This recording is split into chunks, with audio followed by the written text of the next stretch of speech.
Cette nuit-là, la foudre semblait vouloir ouvrir le ciel pour laisser entrer une âme tourmentée. Au cœur du château des de Gramont, un enfant vient de naître. Un enfant pas comme les autres.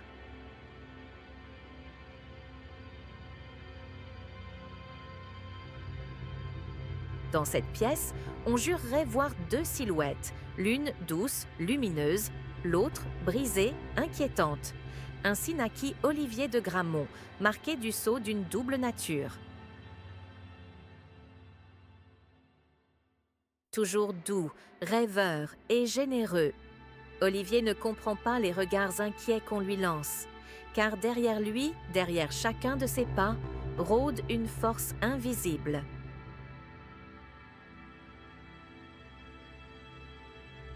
Et un jour, il le voit, son reflet qui n'en est pas un, son double.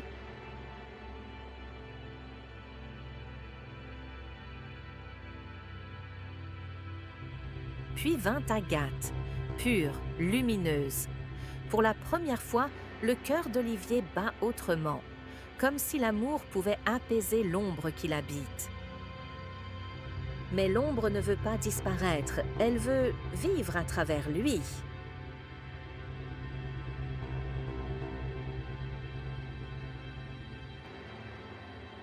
Et voici Gottfried, le rival, jaloux, colérique, prêt à tout pour écarter Olivier. Le double murmure « Frappe, détruis-le, montre-lui qui tu es réellement ». Mais Olivier résiste, encore.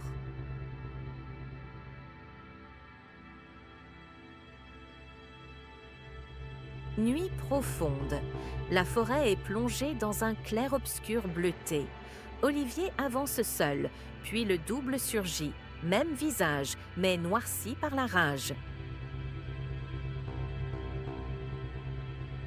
Alors commence le vrai combat, pas contre un homme, mais contre soi-même. Son double veut la violence, la passion brutale, la domination. Olivier veut l'amour, la paix, la lumière.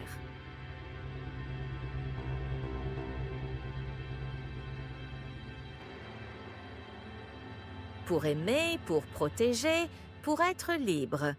Olivier fait son choix. Il choisit la noblesse, il choisit la lumière, même si cela signifie sa fin.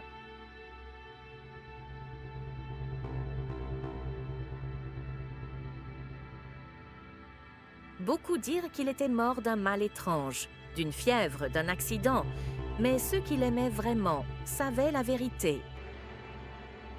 Olivier avait affronté son démon et avait gagné, mais la victoire fut trop grande pour un cœur si pur. Il n'existe pas de chevalier plus courageux que celui qui affronte son propre double.